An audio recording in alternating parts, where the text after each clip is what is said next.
Hi, Sarah, Ireland. I'm going to sing the Blinding of Isaac Woodard. My name is Isaac Woodard. My tale I'll tell to you. I'm sure it sounds so terrible you might not think it's true. I joined up with the army. They sent me overseas through the battles of New Guinea and in the Philippines. On the 13th of February of 1946, they sent me to Atlanta to get my discharge pin. I caught the bus for Winter, going to meet my wife. Then we were coming to New York City, my parents both. About an hour out of Atlanta, the sun was coming down. We stopped the bus at a drugstore in a little country town. I walked up to the driver and I looked him in the eye. I'd like to go to the washroom if you think we got time. The driver started cursing and then he hollered no. So then I cursed right back at him and really got him told. He said, if you will hurry, I guess I'll take the time. And I was in a few short minutes rolling down the. We rolled for 30 minutes and I watched the shacks. I thought of my wife in Winsboro waiting there for me. In Aiken, South Carolina, the driver, he jumped out. He came back with a policeman to take me off the bus. Listen, Mr. Policeman, I started to explain. I did not cause the trouble, I did not raise the cane. He hit me with his billy, he cursed me up and down. Shut up, you black bastard, and he walked me down in town. As we walked along the sidewalk, my right arm he did twist. I knew he wanted me to fight back, but I never did resist. Have you your army discharge? He told me yes, I had. He pasted me with his loaded stick down across my head. I grabbed a stick and we had a little run and we had a little wrestle when another cop ran up with a gun and jumped into the battle. If you don't drop that sap, black boy, it's me that's gonna drop you. So I figured to drop that loaded sap was the best thing I could do. They beat me about the head and face and left a bloody trail all down the sidewalk to the iron door of the jail. He knocked me down upon the ground, he poked me in the eyes. When I woke up the next morning, I found my eyes were blind. He dragged me to the courtroom. I could not see the judge, who fined me $50 for raising all the fuss. The doctor finally arrived, took him 2 whole days, and he handed me drops and salve, told me to treat myself. And now you've heard my story, there's one thing I can't see. How could you treat a human like they have treated me?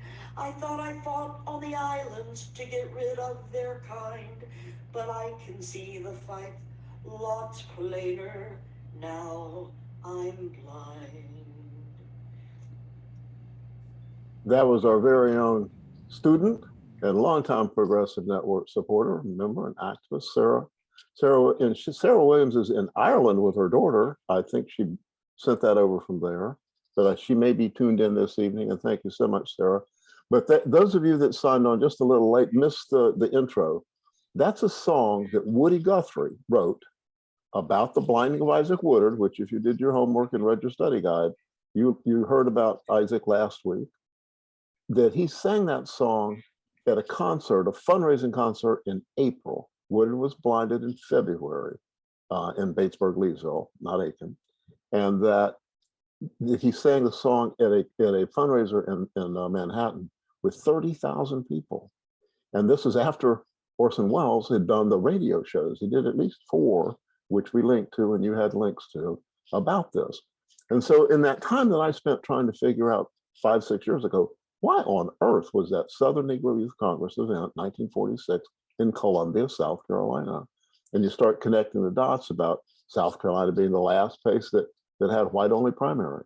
And then you had the blinding of Isaac Woodard and the strength of the NAACP and the work that Modjeska and others have been doing with the Southern Negro Youth Congress. All these things added up to South Carolina being the firing line that Du Bois talked about. And we're going to have an opportunity in this class. This is the class I think is the pivot point between the repression that flowed from what the Confederates called the redemption through Jim Crow to the reimagining of white supremacy manifesting itself after World War II and when the Civil Rights Act was passed, or in 1954, when Brown versus the Board is passed, and they've got to blame somebody. And so the somebody becomes the communist. And those of you that watched the clip I sent out about help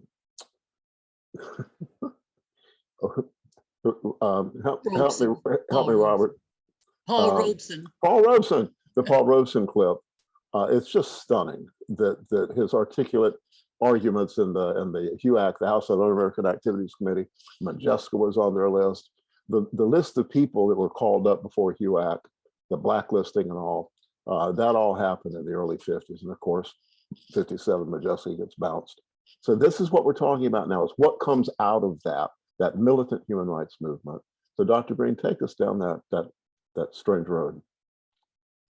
All right. Thanks, everyone, once again for returning to the Modjeska Simkins School of Human Rights. As Brett pointed out, tonight is a pivotal class for the entire semester. And, I think all of them are really important, but the period from 1946 until roughly 1954-55, essentially from the end of World War II through the Brown v. Board decision, the Montgomery bus boycott, and the death of Emmett Till, is a pivotal 10-year-long period in the history of South Carolina and the history of civil and human rights at home and abroad. And I want to go ahead and get tonight's show underway by talking about two, at least on the surface, seemingly disparate moments in 1945 to 1947, but you see how they're linked in just a moment.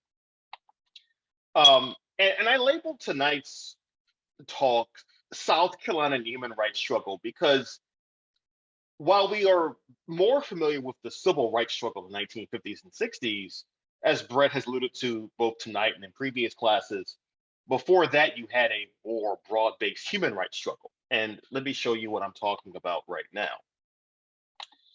Now, of course, by the end of World War II, as we've talked about in the last few weeks, you see a remarkable human rights campaign for freedom and progress in South Carolina and across the country. And one of the firing lines, so to speak, for that larger struggle is right here in South Carolina, in Charleston, as a matter of fact, with the cigar factory strike there of 1945 and 46. Now, to make a very long story short, this particular strike was really sparked by a number of factors that sparked strikes all across the United States in the immediate aftermath of World War II.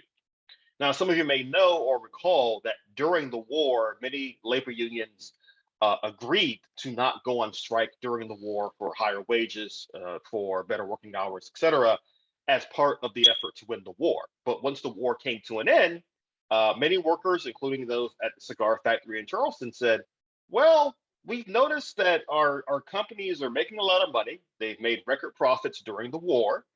It would be nice if some of those profits were shared with the workers. Now, the cigar factory in Charleston was segregated.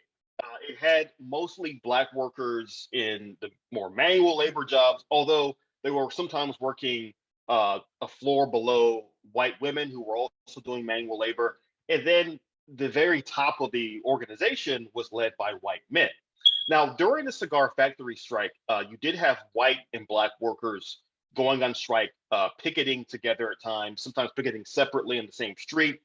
But you do see what at the time was thought of as a rare act of cross-racial solidarity during this factory strike.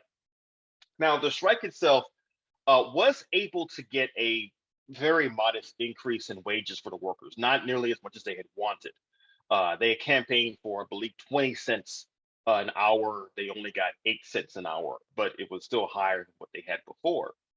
However, the cigar factory strike may be best remembered not for the strike itself, but for a song that came out of the strike.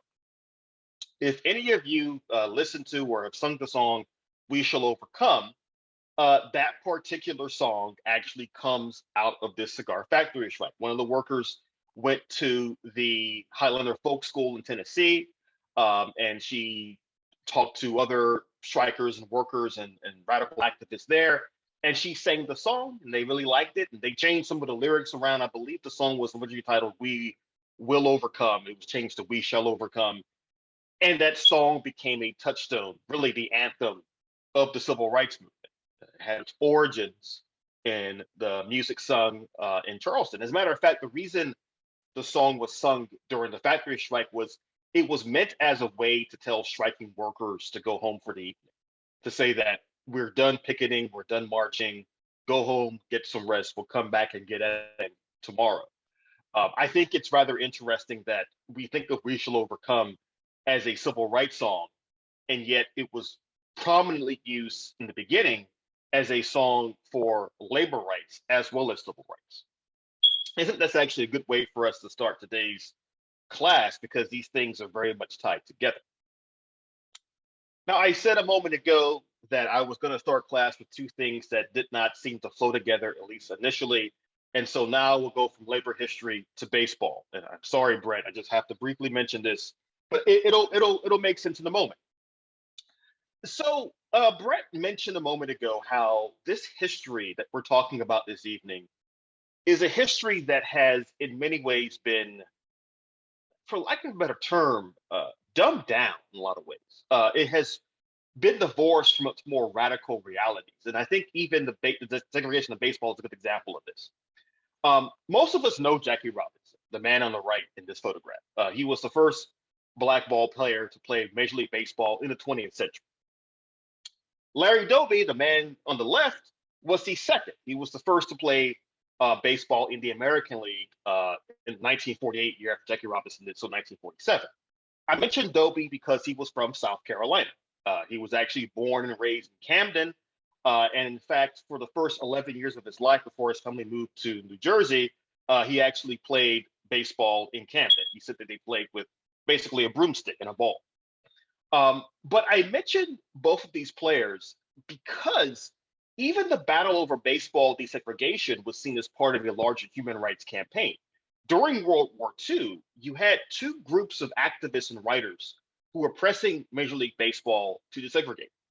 Of course, Black sports writers and Black activists, and also members of the Communist Party, who were both asking the question, how is it that Black men can go fight and die in Guadalcanal, as Sarah mentioned in her song, singing of the Pete Seeger classic, yet they can't play Major League Baseball at home. Paul Robeson, who we talked about in our last class, actually lobbied Major League Baseball owners to desegregate during World War II, arguing that the playing field, the field of athletics, was the perfect place for Black men and white men to come together in brotherhood and friendly competition. But all of these things that I've talked about this evening, the cigar factory strike, the desegregation of baseball, both of them have links to South Carolina, and both of them are indicative of just how broad-based the human rights struggle in the United States was. It was touching every facet of American life during and after World War II. And really, if you think about it, it makes a lot of sense.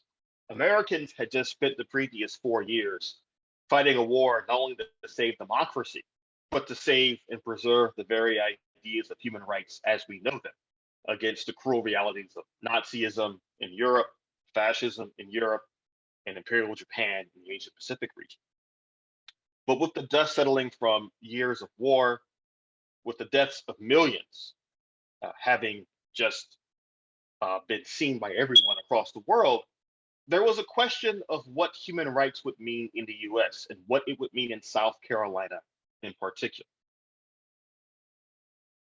This brings us, of course, to Brett's favorite politician of the 20th century, James Burns, who, as I think I mentioned in last class, had a truly extraordinary career. We could actually do a whole class just on Burns himself. I just want to read you a few pieces of his biography. This is just his political career summarized. He was in Congress from 1911 to 1925. He actually runs against Cole Blees for the U.S. Senate seat in 1924. Talk about a Godzilla versus King Kong segregationist kind of thing, but I digress. He actually loses to Blease in 24, and then has a rematch with Blease in 1930, where Burns is able to defeat him and enter the U.S. Senate.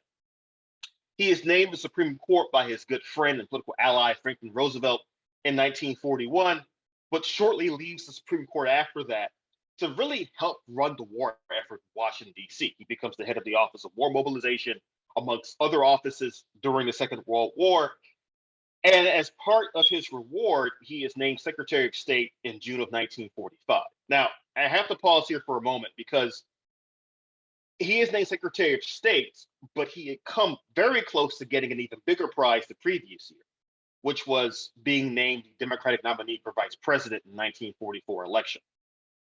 Now, as we discussed in the previous couple of classes, both with Dr. Gelman's excellent presentation on the SNYC and my own talk about South Carolina 1930s and 40s, when the Progressive Democratic Party goes to the Democratic National Convention in 1944, they are entering a battle between the liberal and conservative wings of the Democratic Party. And that battle is really playing out for the vice presidency. As I said a couple weeks ago, as Dr. Gelman mentioned last week, everyone at that convention, at least everyone in the position of power and authority, knew that President Roosevelt was not going to survive a fourth term. They were pretty sure that if he won a fourth term, as he did in 1944, chances were he'd be dead within a year, which is exactly what happened.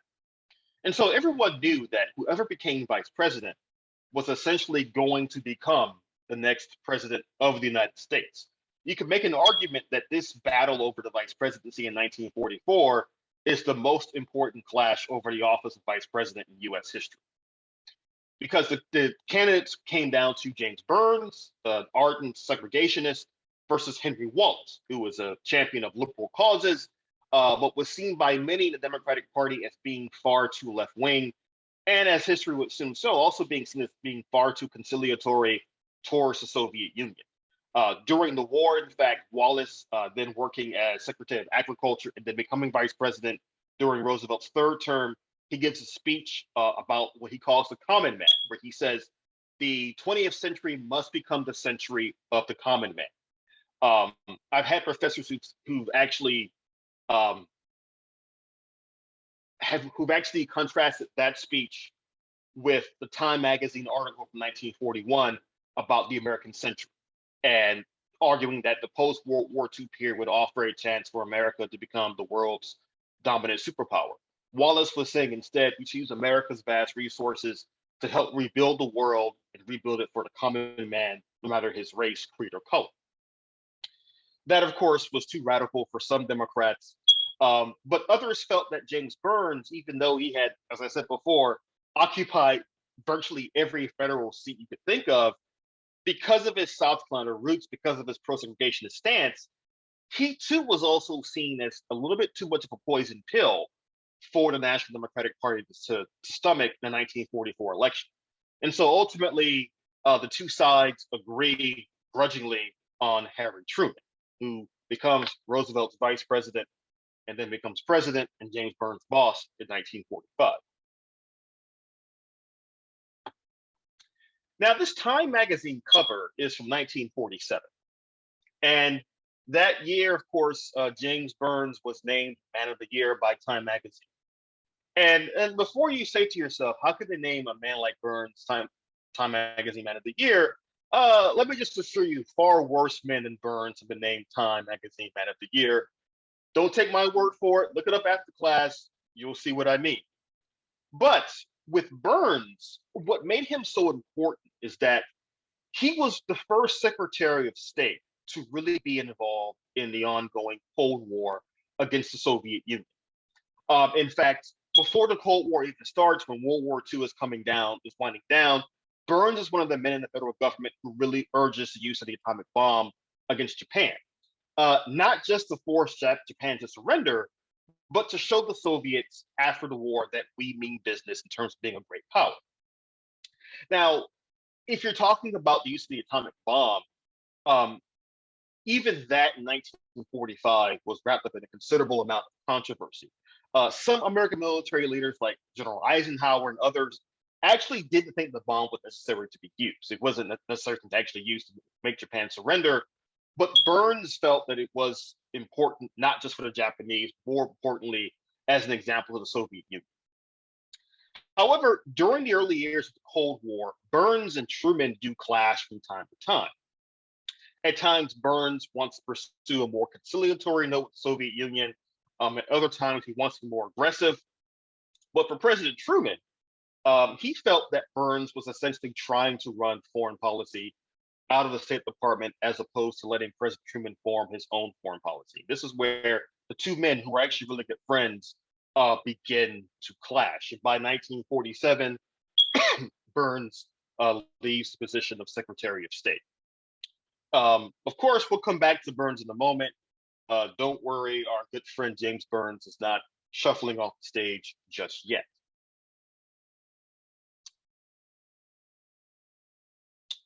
Now, I will say, in my traditional day job as a historian at Claflin University, it is important to note that I am both a political historian of 20th century America and also an intellectual historian of 20th century America.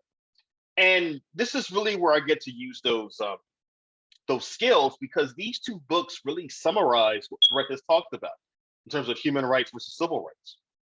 Now, the book on the left, To Secure These Rights, was released by the federal government in 1947. The thing is that by 1947, President Harry Truman and the State Department are beginning to realize that the issues of civil rights in America were not just staying in America. They were earning international headlines in Europe, in Asia, in Africa, in Latin America. And so in 1947, they released this report called To Secure These Rights, a report of the President's Committee on Civil Rights, really to show the world that the United States was getting serious about civil rights.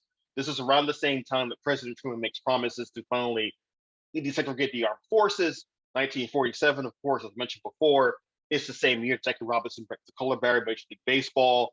All of these things are being trumpeted by the federal government on an international level to show the world that the United States was living up to its creed. Of course, not everyone in America agrees with that. And the National Negro Congress under William L. Patterson releases the book on the right, We Charge Genocide, the crime of government against the Negro people. Now, this particular book argues that the federal government was playing a decisive and important role in the destruction of Black life in the United States. And in fact, they even present this report to the United Nations by 1951, making it clear that they wanted to bring the United States up on human rights violations in front of the UN. This had been a goal, of course, of Malcolm X in the 1960s. Funny enough, this had been a brief goal of the NAACP in 1946-47. Before they began to make their turn from human rights to civil rights, the NAACP briefly discusses doing the same thing. But one of the folks on their board of directors, Eleanor Roosevelt, talks them out of doing so. But as I always tell my students at Claflin, don't take my word for it. I want to show you texts from both books. And what's great about living in the internet age is that both of these books are easily accessible online. And so I want to just briefly show you all what I'm talking about. Because these books are very different in dialogue, very different in text, very different in what they emphasize. So I'll briefly share with you a section from To Secure These Rights. This is from the Truman Library. I'll actually put a link to this in the chat, as a matter of fact, folks want to read it on their own time. But in To Secure These Rights, they're trying to make it clear that the US government is working as hard as it can to secure civil rights. As it says here, the record short of the goal. This is a direct quote from the book. The heritage which we have reviewed has been forged by many men through several centuries. In that time, the face of our nation has changed almost beyond recognition. New lands, new peoples, new institutions have brought new problems. Again and again, the promise of freedom and equality has found new forms of expression, new frameworks of meaning. The goal still remains clear, although it is yet to be reached. The record is neither as black as our detractors paint it, no pun intended, I'm sure, nor as white as people of goodwill would like it to be. To a large extent, the light and dark shades in the picture are a reflection of the nature of our people. The phrase, civil rights, is an abbreviation for a whole complex of relationships among individuals and among groups. We cannot properly understand the American civil rights record without giving attention to the composition of the American people. It goes from there. And what they're really trying to say here is that the federal government acknowledges there's a lot more work to be done, and they're saying just give us time to do that work. The authors of We Charge Genocide, on the other hand, begin their book with this. This is an actual PDF from the actual printed book. The rest of the book is actually online as well, so you can read the whole thing if you wish, or you can order. Actually, both of these books you can order via various bookstores or even big old evil Amazon if you wish. But this is the introduction to We Charge Genocide, and note how markedly different the language is here. Out of the inhuman black ghettos of American cities, out of the cotton plantations of the South, comes this record of mass slayings on the basis of race, of lives deliberately warped and distorted by the willful creation of conditions making for premature death, poverty, and disease. It is a record that calls aloud for condemnation, for an end to these terrible injustices that constitute a daily and ever-increasing violation of the United Nations Convention on the Prevention and Punishment of the Crime of Genocide. It is sometimes incorrectly thought that genocide means the complete and definitive destruction of a race or people. Keep in mind, it's only a couple of years after the Holocaust is uncovered, so that should be in the back of everyone's minds here.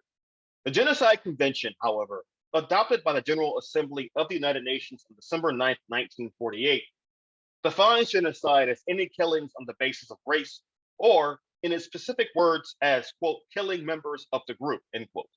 Any intent to destroy in whole or in part a national, racial, ethnic, or religious group is genocide, according to the convention.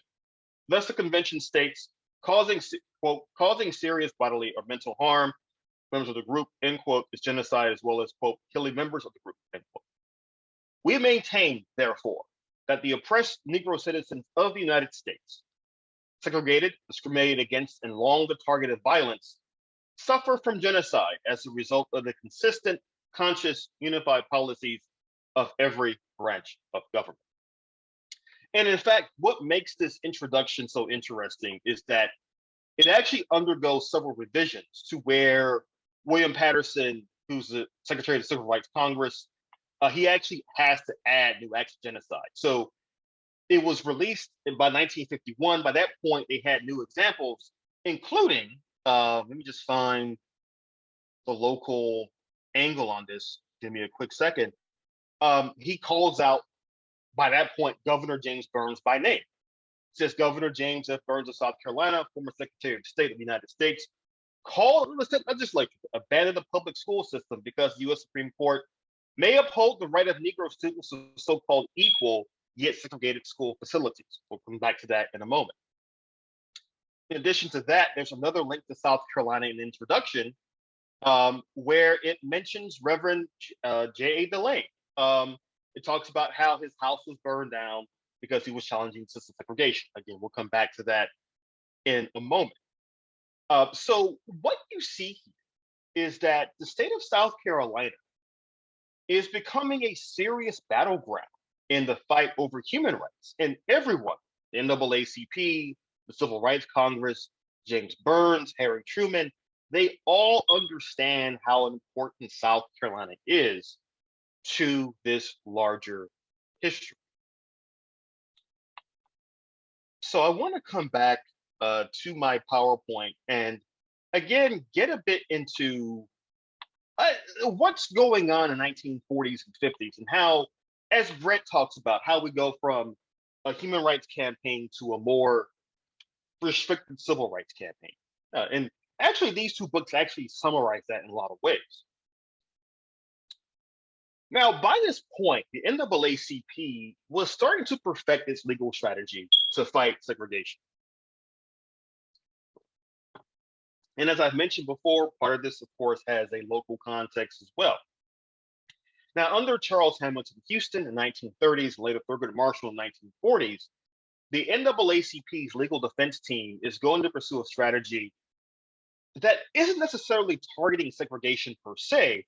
It is simply trying to force state governments across the South to live up to the equal part of separate but equal. And so, for example, in 1938, they challenged the state of Missouri to open up the University of Missouri's law school to a new student, a Black student. And they're arguing that if there's no law school for Black students in Missouri, either you need to build one or you need to allow the student gains to actually go to that school instead. Now, what makes it ironic is that 1938 is the same year where Charles Bailey in South Carolina also tries to segregate the University of South Carolina's law school. He is, however, unsuccessful, partly because the NAACP admits to him that they don't have the resources for that fight and the fight in Missouri at the same time. What's also interesting is that 1938 was also a year where another good friend of the class, Cottonette Smith, ran for re-election, and he actually used the Bailey case to gin up white support for his re-election campaign against President Roosevelt's attempts to purge the Democratic Party of white conservative Southerners. Now, this particular strategy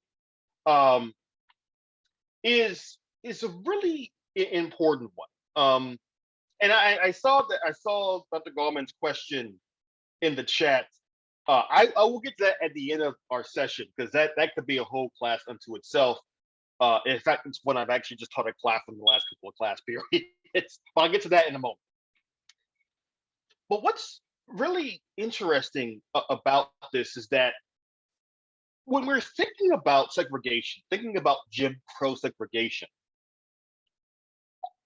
we would do well to recognize not only different strategies amongst civil rights and human rights advocates, but also the different strategies amongst opponents of civil rights. And this brings me back to James Burns, who after leaving the position of Secretary of State is in semi-political retirement until 1950, when he runs for governor and wins governor at the age of 68.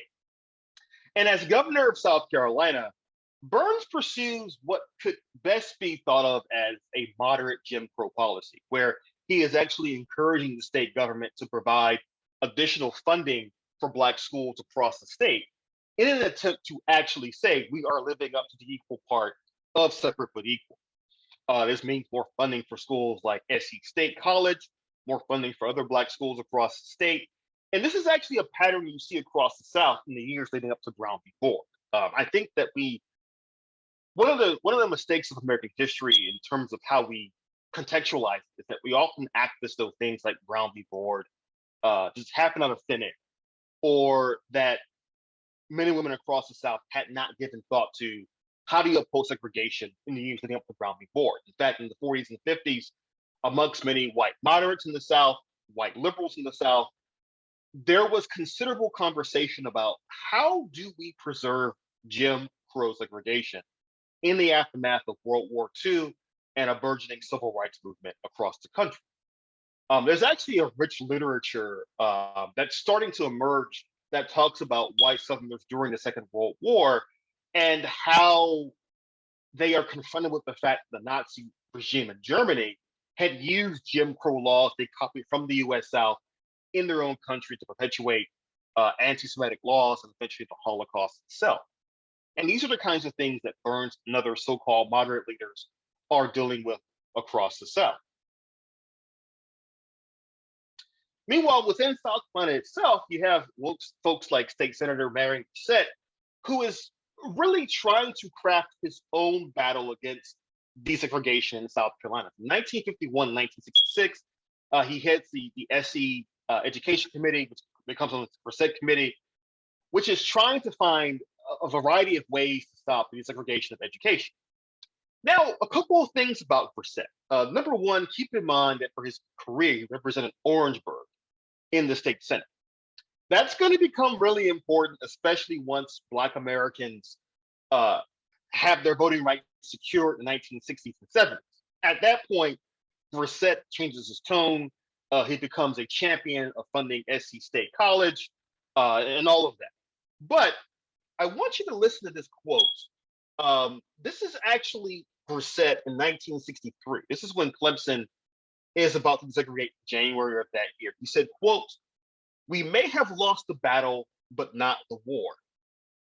But this war cannot be won by violence or inflammatory speeches.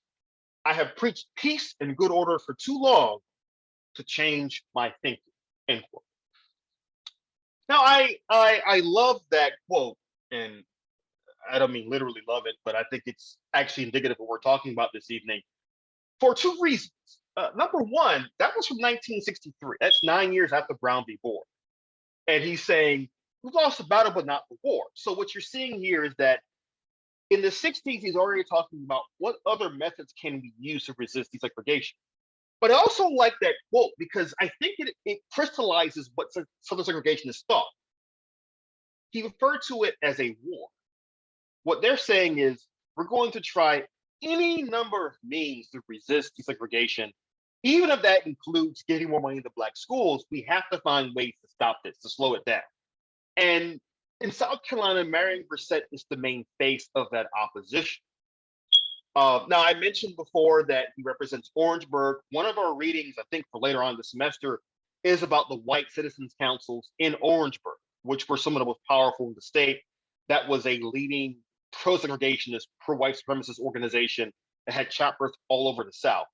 When I told my students about that at class in last week, they were more than a little alarmed to hear that, but they weren't surprised either.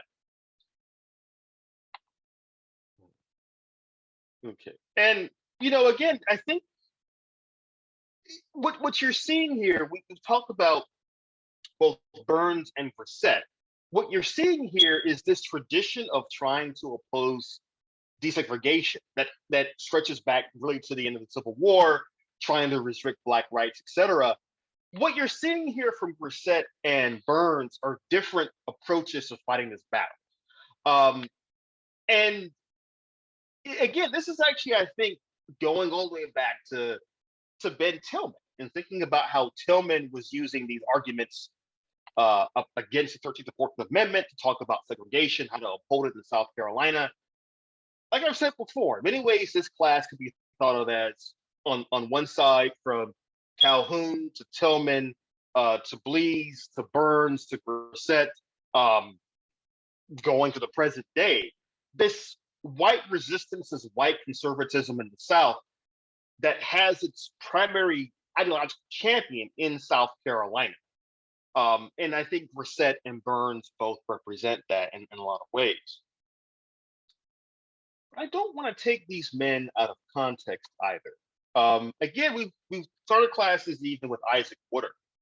And this photograph actually shows how big of a deal the Woodard case was. If you notice, the man on his right is world heavyweight boxing champion Joe Louis. Woodard became to American media what George Floyd was to American media in 2020.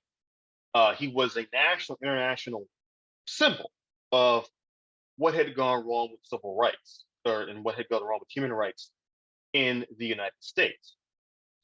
And as mentioned a moment ago, you have performers like Woody Guthrie singing songs about the Ballad of Isaac Woodard, and Orson Welles, who on his popular radio program did an entire episode about Isaac Woodard, a link to which is on the website. But one thing about the Welles broadcast that I think is worth talking about right now, and something I always emphasize to my students, is that in that radio broadcast, Orson Welles asked his largely white audience to do something that they normally weren't asked to do in the 1940s, which it was to put themselves in the shoes of a Black person. The fact that Welles did that alone was pretty radical, revolutionary. But at the same time, also quite tragic because it made many white Americans realize they had never thought about that before. They had never considered it. And the fact Woodard was a veteran, of course, only added fuel to the fire. And let's be clear here. If you were to go back to the years 1945 and 46, you see a startling spike in murders and attempted murders of Black men and women across the South, especially Black veterans. There are Black veterans killed in Georgia, in Alabama, who are blinded, of course, like Woodard in South Carolina. There are other attempts on the lives of Black veterans all across the South. And this is really what, along with the Cold War, pushes Harry Truman to at least pay lip service to civil rights. Because it's bad enough that it's happening to the average Black person. It's another thing if it's happening to Black men in uniform, as was the case right after World War II. And again, the folks who wrote the book We Charge Genocide have an entire section that chronicles each and every one of these crimes.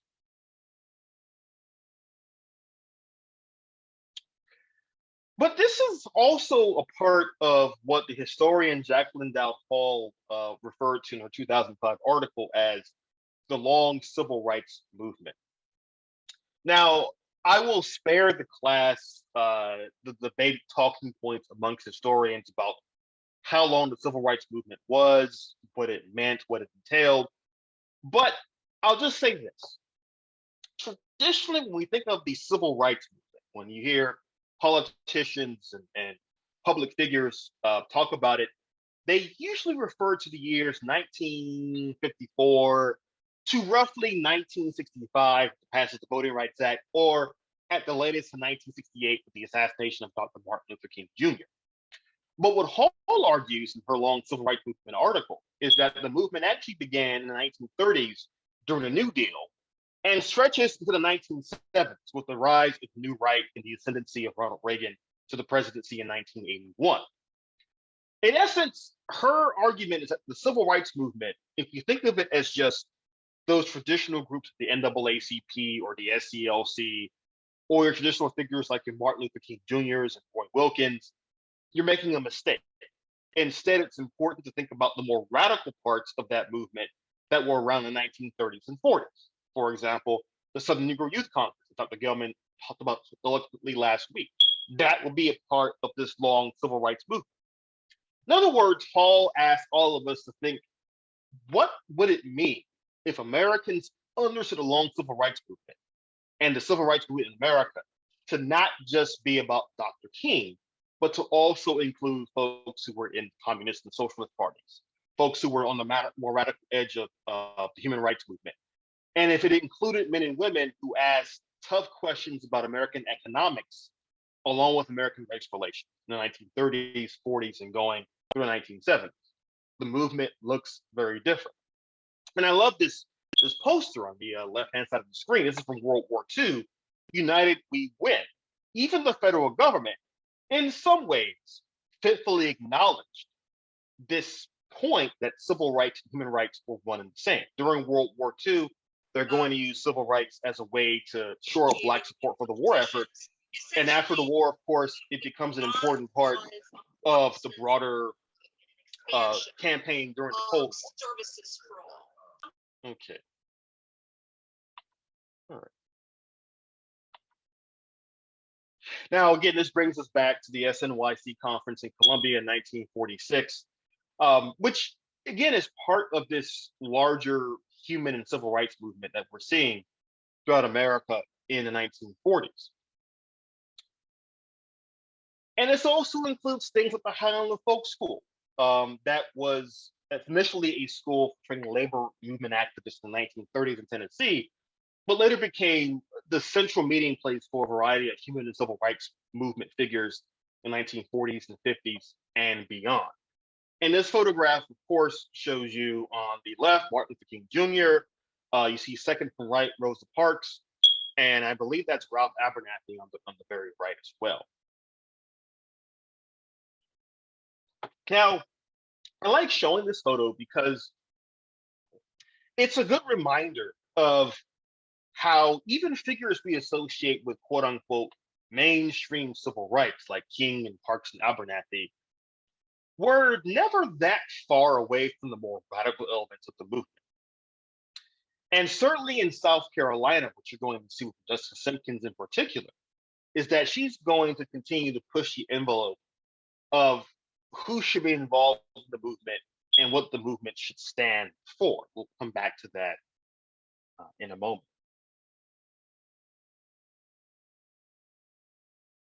Now, speaking of human rights, and again, I think for our deeper dive doing on May 1st with Dr. Michelle Haviland, Georgia Southern University, we're going to talk a bit more about labor rights, the textile strike of 1934, and the film The Uprising of 34. But it's also important to note that after World War II, the CIO attempts a serious operation called Operation Dixie to unionize many workers across the South. Now, the CIO, for those who don't know, was an amalgamation of various labor unions that were a bit to the left of center of those unions that were the AFL, the more kind of elitist craft union, so to speak. And during the 1930s and 40s, the CIO reached great success in organizing workers all across the country. And many times, CIO officials were staunchly pro-civil rights because they viewed civil rights as an important cog in the larger labor rights campaign, arguing that they needed to secure rights for Black workers to avoid them being used as scabs and the like. But in Operation Dixie, the CIO is going to suffer some pretty serious setbacks in trying to organize workers across the South. And of course, the big problem the CIO faces is trying to organize workers across the color line. There are many white workers across the South, even when they were told it's in their material interest to do so, who simply refuse to follow the CIO's directions. Also, the CIO is being hurt by the fact that right after World War II, thanks to the Second Red Scare and the oncoming Cold War, some of their best organizers, who just so happen to be communists, are also being forced out of the CIO. And so by 1947 and 48, Operation Dixie is really coming apart at the seams. And in many ways, it's a warning sign for people who are involved in the large human rights struggle as to what they're going to be faced with during the Cold War and during the Second Red Scare. Keep in mind, right, the Second Red Scare, the Cold War, and the human rights campaign at home, they're all going on at roughly the same time.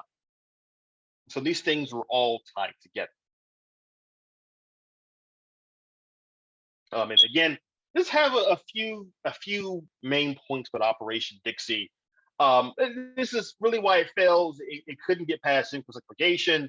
You have this sharp rise in anti-communism, and also you have the Taft-Hartley Act of 1947, which really enshrines right to work laws across the country, and really weakens the power of organized labor that they had built during the New Deal and World War II periods. Of course, I say here the return of anti-communism. I think one thing about American history is that anti-communism never really goes away. It's always around. It just takes different forms. During the 30s and 40s, you have a slight respite from anti-communism, but it's still very much in the air. Even during World War II, as the United States is fighting alongside the Soviet Union, you still have ample amounts of anti-communism in the air. For example, when the Nazis invaded the Soviet Union in 1941, then Senator Harry Truman basically says, we should support whichever side's winning, not really giving any thought to the idea of how horrible it would be to support the Nazis, but that's how much the communists were hated in the United States.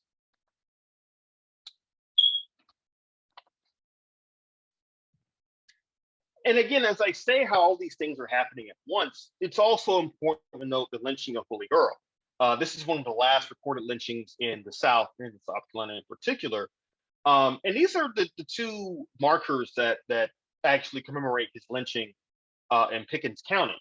But what you see here really gives a good sense of what happened. And the Willie Earl lynching is actually mentioned in the We Charge Genocide book. It's directly talked about and referenced at length as being an example of the brutality of the post-World War II period in the United States. Now, as you see here, Willie Earl, he was in a cab. He was accused. I forget exactly what he was accused of. But in essence, he was murdered by a white mob. He was lynched, and it brought national attention back to South Carolina. And there's a good reason for this. This is less than a year after Isaac Woodard, and attention was already being paid to the Palmetto State. And then Willie Earl is also murdered as well. Now, I also mentioned the Willie Earl case because it becomes one of the early examples of Strom Thurmond being on the national scene. At this point, Thurmond is just become the new governor of South Carolina. He just finished his service in World War II. And Thurmond takes a surprising step, at least in the eyes of many, of actually trying to seriously prosecute this case. Now, again, I'm putting this in context here because Thurmond, like Brissett and Burns, they all understand that if they're going to uphold segregation, they have to show the country and the world that it works. And Thurmond's argument in this case is that lynch mobs are actually anathema to segregation because they're anathema to law and order. And what he's saying is that we have to rein in these lynch mobs and allow the justice system to do its job without interference from lynch mobs and other vigilante groups. Now, of course, as the marker indicates, 26 men admitted to being part of the mob, but they were all acquitted by a jury of their peers. And this actually leads to the further federal civil rights intervention by President Harry Truman and National Democrats. So again, this is all occurring around the same time. Now, the thing about Thurmond, of course, is that this is when Thurmond is first entertaining aspirations of perhaps higher office as this governor of South Carolina.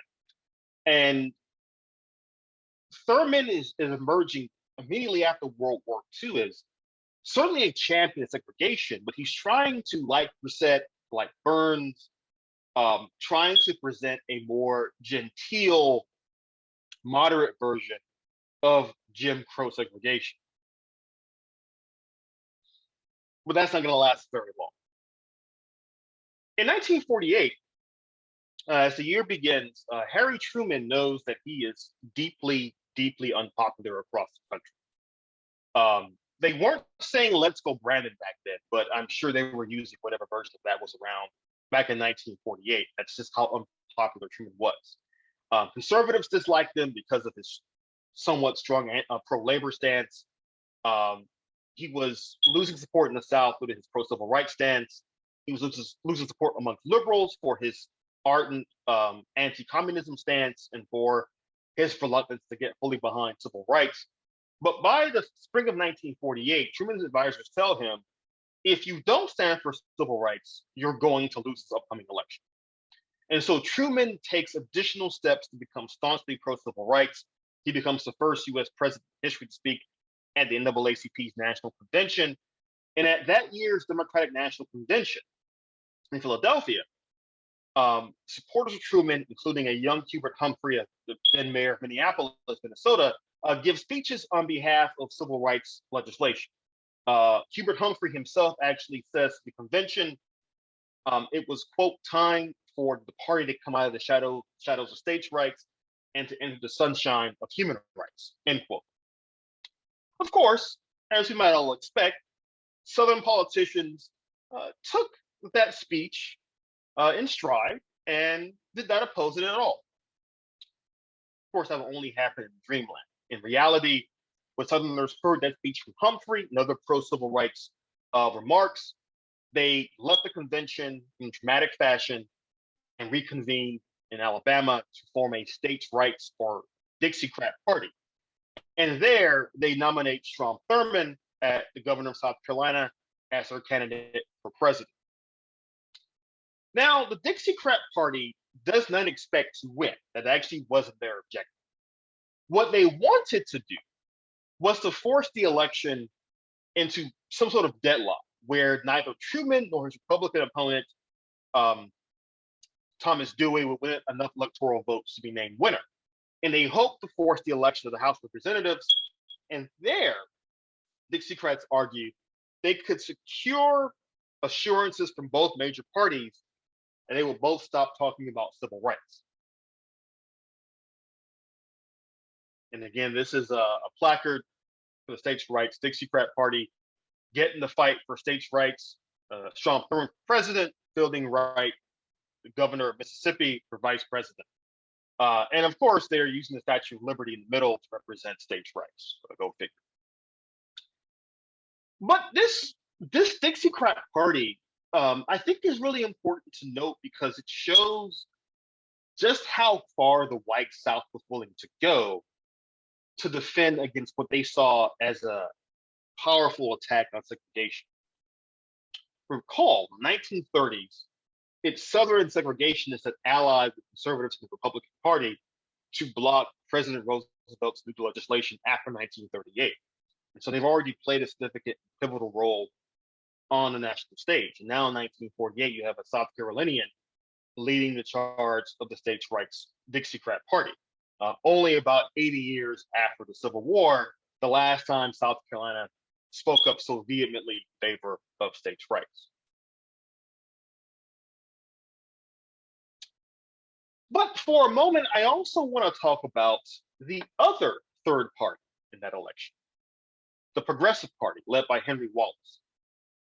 Now, traditionally, when historians talk about the 1948 election, they really talk about a couple of broad themes. Number one, Truman's come from behind victory.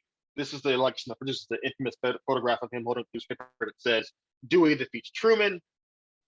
And secondly, historians often talk about the Dixiecrat Party, how you're starting to see white Southerners have second thoughts about staying Democrats. But I think there's a third important lesson here, and it's the Progressive Party under Henry Wallace. Now, the Progressive Party attracted many supporters from the left end of the political spectrum, including prominent Black supporters like W.E.B. Du Bois and Paul Robeson. Robeson, for example, gave concerts in support of Wallace's election in 1948. Du Bois spoke out favorably for Wallace. In fact, Du Bois formed the NAACP for a second and final time during this campaign because he wears a Wallace President button in NAACP's offices in New York. And he gives speeches on behalf of Wallace across the country. Now, the NAACP's charter said that we will not support any political party openly or anything like that. And Du Bois said he wasn't acting on behalf of the NAACP. But he also pointed out, look at any correspondence Du Bois wrote in 1948, he points out to NAACP members that, why are you criticizing me for wearing a Henry Wallace button when the rest of the national headquarters is actively supporting Harry Truman? Again, Walter White, who was the secretary of NAACP at the time, was speaking to Truman, was supporting Truman, was even shaping NAACP rhetoric and speeches and books to support Harry Truman.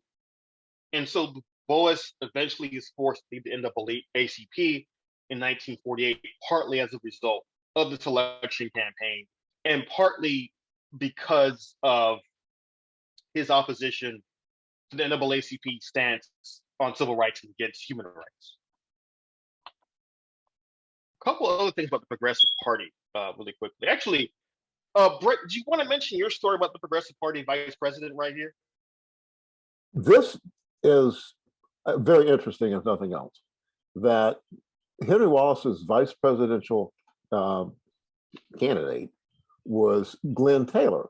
Glenn Taylor was a senator from some Midwestern state. I can't remember. He was known as the singing cowboy. The guy was a songster and pretty much a early hippie, it seemed like. But Glenn Taylor was running on the Progressive Democratic Party ticket as a sitting U.S. senator, and was the keynote that had been invited to speak at the Southern Negro Youth Congress meeting in Birmingham in 1948. This was the one after the 1946 conference that was such a bell ringer in Columbia, South Carolina. And so the heat is being turned up on them. And this again, if those of you that are looking to be militant organizers in America, especially in the South, the more effective you get, the more the pressure comes down. That's what Modjeska said. When the heat builds up, the pressure comes down. And so the heat was building up. 1946, they rang the bell in South Carolina. The conference moved to Birmingham. Modjeska spent a year organizing that conference in Birmingham. And she was the one that invited Glenn Taylor to speak. he canceled. She got on the phone, convinced him to come. He went. And that Bull Connor, you may have heard Dr. Greene speak, I think last week, that the sheriff at that time of Birmingham was the infamous Bull Connor, and the fellow that we all know from Alabama history and the Edmund Pettus Bridge and whatnot. But he was committed to not seeing this conference happen, and there were 3 churches that backed off that were going to host the conference. Finally, a 4th one, a smaller one, agreed to host the conference, and that at the time, Alabama segregation laws disallowed people, white and black people, to go through the same door to an event, and generally to sit on the same floor. And so this little church took a door off and turned it sideways. And one side of the door was colored, one side was white. The senator does come to the conference in Birmingham and goes through the colored entrance. Whereupon he is thrown to the ground, arrested, and put in jail. Sitting U.S. Senator, current vice presidential candidate, is thrown in jail. And so the conference had a hard time proceeding, but it did, but it was the last one that they had with the Southern Negro Youth Congress. As the heat kept turning up, and then the HUAC committee hearing started, laws passed against NAACP membership and being a state employee, et cetera. So when the pressure comes down, the movement builds up. Thank you, Dr. Greene. Oh, not a problem. And I'm glad you mentioned that too, because what's, I think, intriguing about the Progressive Party in 1948 is that it comes to represent this broader crossroads in the human rights movement, because you've got, of course, Wallace and Glenn Taylor running on its ticket. You've got its support from W.B. Du Bois and Paul Robeson. And also you've got younger people like Coretta Scott also backing the Progressive Party. Now, I always love showing this photograph of Coretta Scott in 1948, because Coretta Scott herself often said that her first real political involvement, her first real moment of political consciousness, was being involved with the Progressive Party. Now, Coretta Scott being from Alabama, she's going to College of North by this point. She gets involved in the Progressive Party. And it's important to note that when she and a young Martin Luther King began their courtship in the early 1950s, and they exchanged letters, they often talk in their letters about political theory, not just about civil rights, but about communism, about socialism, about the relationship between political capital and democratic society. It's some very interesting reading that I think most people wouldn't expect. But Coretta Scott, she first gets involved in the Progressive Party, and this also helps to explain her later trajectory, not only as Martin Luther King Jr.'s wife, but more importantly, as a human rights activist in her own right throughout the rest of her life. Unfortunately, the forces of the Progressive Party, while they do win 1 million votes across the country, they are really crushed by the reactionary forces of the Cold War era, of the Second Red Scare, and so forth. The fact they got 1 million votes is actually a miracle. Wallace himself campaigns across the country, including in deep South states. He gives speeches to integrated audiences.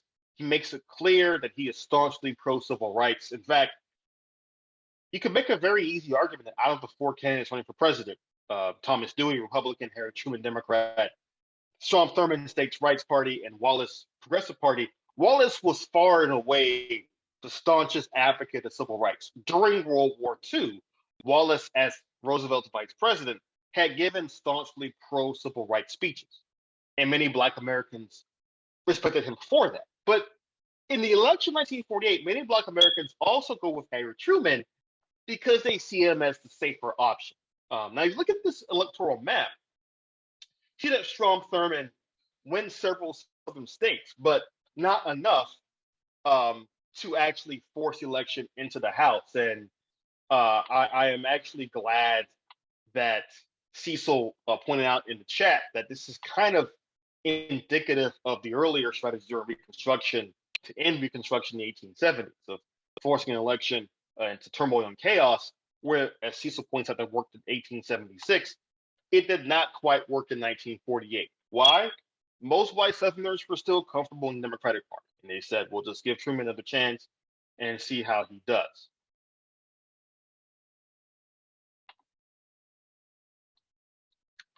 But this entire idea of, of civil rights being part of this larger Cold War movement, I think is also really important. Before I get to that, on a domestic political level, if you're talking about South Carolina, the great irony of this is that where the Palmetto State might be best remembered for producing the presidential nominee of the Dixiecrat Party, it's also worth noting that the Progressive Democratic Party, which had been around 1944 and had nominated Ursula Kane for the Senate that year, in 1948, they come out strongly in favor of Henry Wallace, the Progressive Party. And I think that's important to note because I think for an organization like the Progressive Network, we always want to remember that there is such a thing as a history of radicalism in the South. There is such a thing as a history of progressivism in the South. Southern political history is not just about the reactionaries. Oftentimes, it's also about who the reactionaries are reacting against.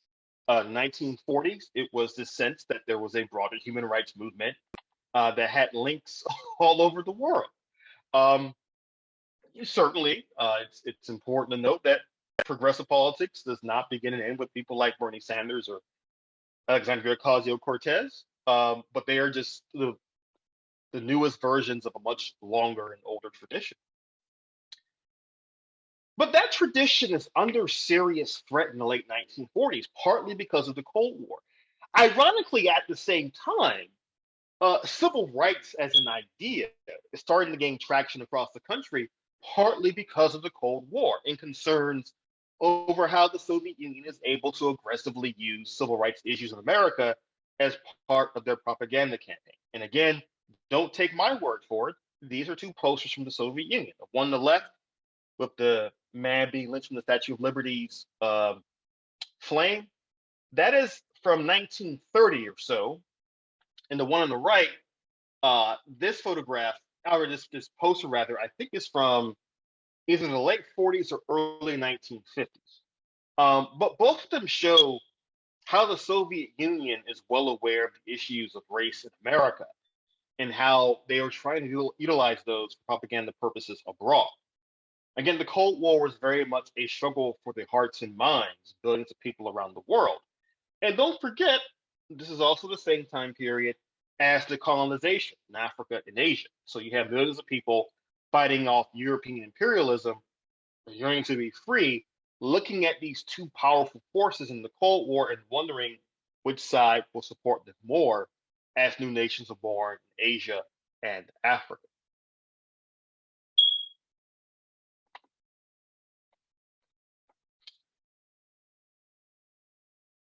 Now, one of the things that I enjoy about the Modjeska School is that it allows the opportunity to look at both the international and the local in context. And so, as all of these international and national debates were raging, folks in places like Clarendon County, South Carolina, are wondering, well, how can I provide the best education for my children? How can I help them? They are, of course, thinking about civil rights.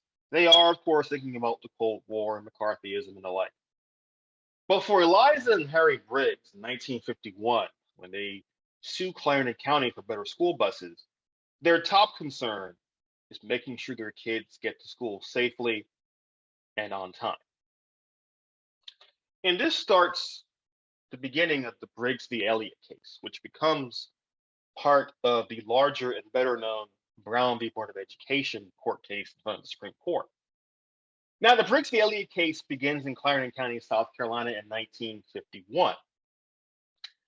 And they have support from the Reverend Joseph Delane, who's a civil rights activist in the area, who becomes a major supporter of the Briggs as they sue Clarendon County to get better education for their kids. Again, remember, this is 1951, so this is during the gubernatorial reign of James Burns. And again, recall, I said before that Burns was trying to present a more moderate version of Jim Crow segregation that would allow for better funding, more adequate funding of Black schools across the state.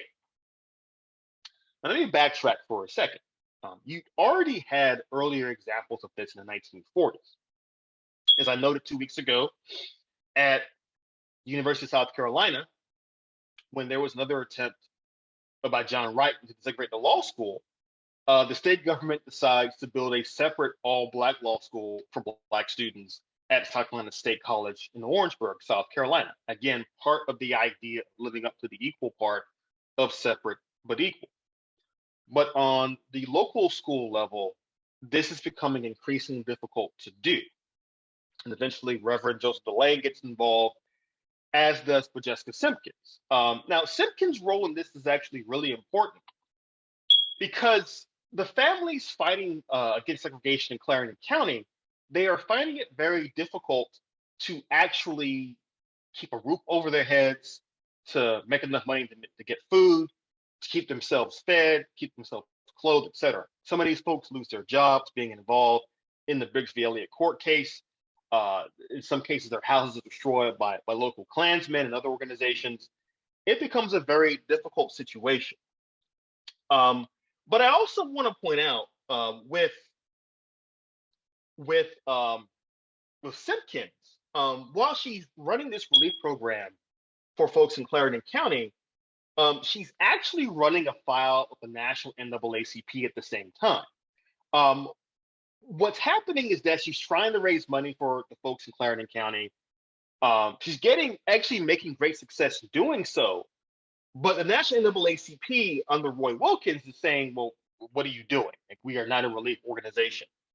And I'll just read to you something that Simkins said. This is actually the direct quote from an oral history interview Simkins did with Jacqueline Dowd Hall in, I believe, the 1970s or early 80s. So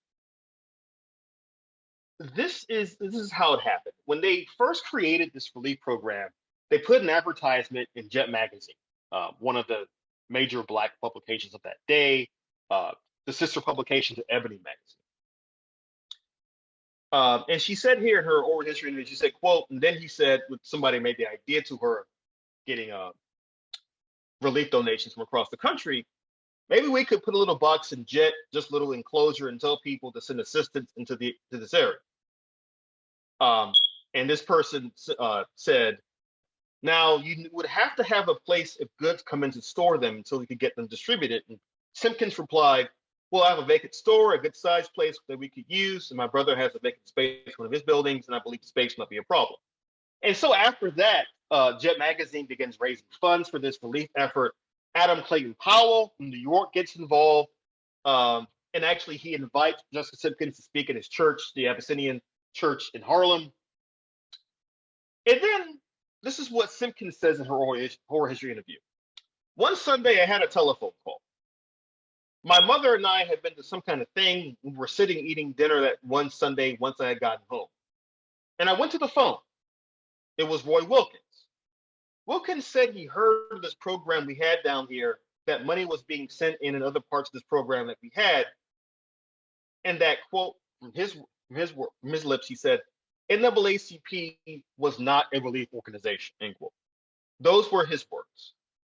NAACP is not a relief organization, and we just won't have it. And any money that you have, you send it back, every penny of it, to whoever sent it, end quote.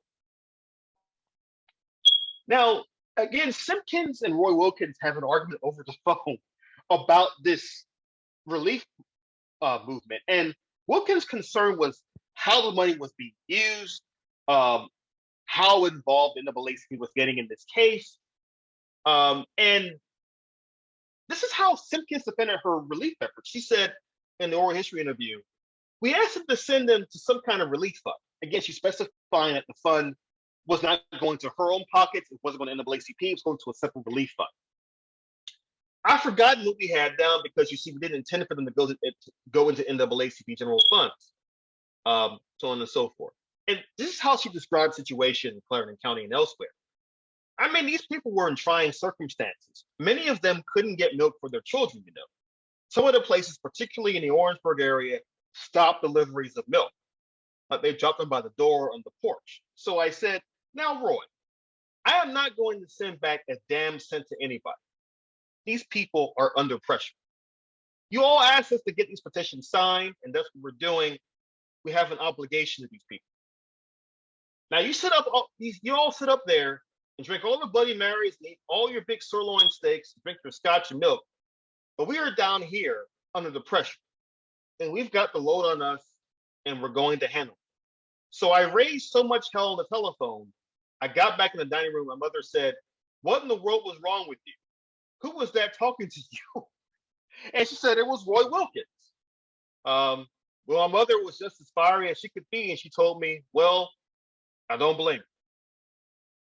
Right. So again, what's going on in Clarendon County with the Briggs v. Elliott case is, I think, a good example of what Brett has talked about with the differences between the civil and human rights campaigns. That just because Simkins is putting everything in the line for these people in Clarendon County to help them out, and the National NAACP is saying we aren't interested in doing that. Now, ultimately, I'll come back to Simkins in a second, because her story is not done this evening. What ultimately happens is that the Briggs v. Elliott case goes in front of federal judges in Charleston, South Carolina. And Thurgood Marshall, representing the NAACP, knows he faces at best an uphill battle. Ultimately, the three judges ruled 2-1 against him and the defendants in the case, and the NAACP appeals the case to the Supreme Court. Now, after the verdict is rendered, the one out of the 2-1 decision, Judge Wadey's Waring, pulls Marshall aside and says, "Do you think it's a good idea to continue fighting for something but equal? Why not just go whole hog for desegregation?" And in fairness, Marshall and the NAACP had already begun considering this. But once we go from Briggs v. Elliott to the larger omnibus of cases Brown v. Board, you really begin to see Marshall and his allies in the NAACP Legal Defense Fund really pushing the idea of desegregation to the Supreme Court. Now, again, as I mentioned before, you cannot divorce any of this from the Cold War context. Governor Burns, of course, is going to urge the Supreme Court to not call it Briggs v. Elliott at all, but instead Brown v. Board, because he wants to avoid the embarrassment of South Carolina being the first mentioned in this case. At the same time, the State Department is actually going to file a brief in favor of desegregation. This was an extraordinary step, but what the State Department argued in the Supreme Court was that we need Brown v. Board to go the way of desegregation to prove to the world that the United States is living up to its creed as a great power fighting for democracy at home and abroad.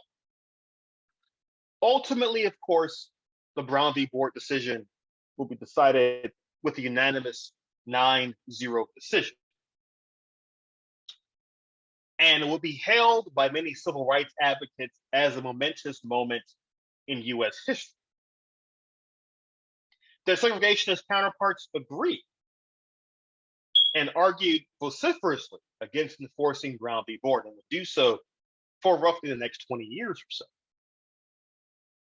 Now, it's important to note, too, that the following year, 1955, you have the Brown 2 decision, where the Supreme Court basically says to the South, well, in Brown last year, we said that you have to segregate, that segregation is unconstitutional. But in Brown 2, we're going to say, well, you can enforce segregation, quote, with all deliberate speed, end quote. Basically giving the South and the Southern states as much time as they wanted to use to desegregate. This actually helps to explain why Marion Brissett can say in 1963, 9 years of the Brown v. Board decision, that the war is still going on. It's also why that same year, outgoing Governor Fritz Hollings can also say to the General Assembly of South Carolina that it's time for us to enforce Brown. We've exhausted every legal option we have. It's time for us to move on. Now, in a couple of weeks, we will have a class devoted to school desegregation and school equalization in South Carolina that I think adds a lot more context to this. So I'm really giving you the Cliff Notes version of a really important part of its history that we'll come back to in the weeks to come.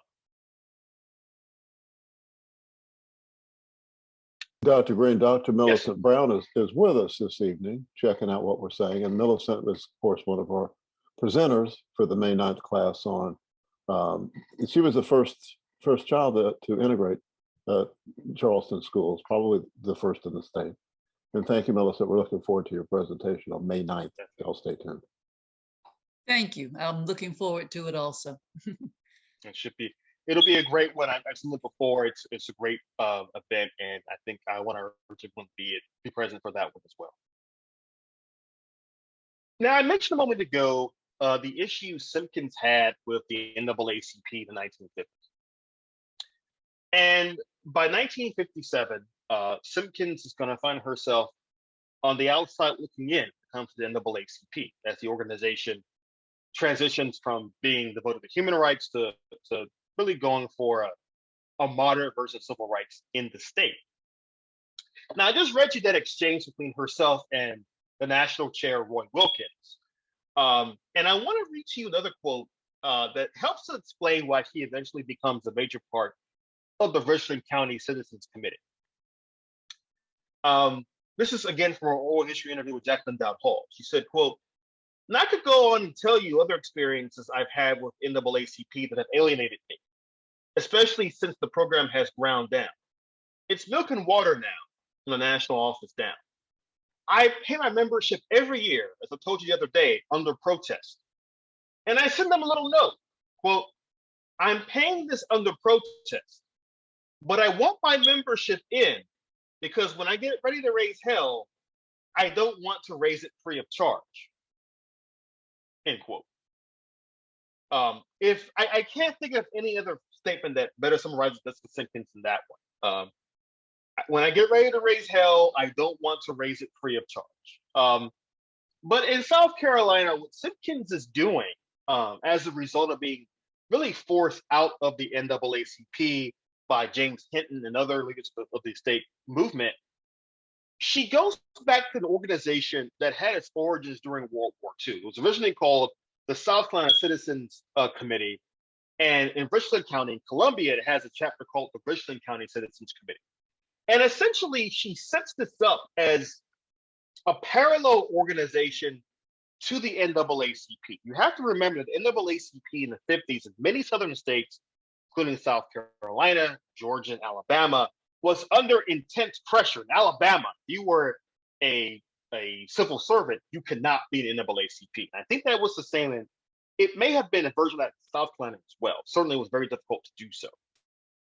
But Simkins and other Black leaders in the state kind of saw this coming, and they formed a parallel organization to really be devoted to the kinds of things that the NAACP couldn't quite focus on or work on. And again, I'll post a link to the Simkins interview in the chat during the Q&A session.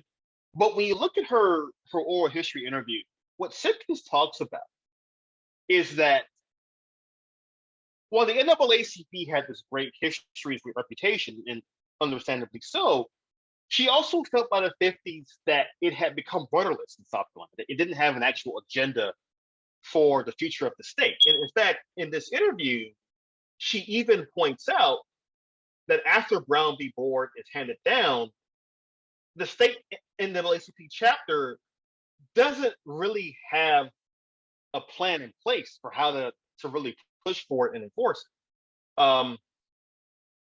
And again, this is kind of showing how even amongst Black Americans, there were considerable divisions over how to proceed with civil rights and human rights in the 1950s. Roy Wilkins, on a national level, is committed to showing the NAACP as not only being staunchly pro-civil rights, but also being staunchly anti-communist.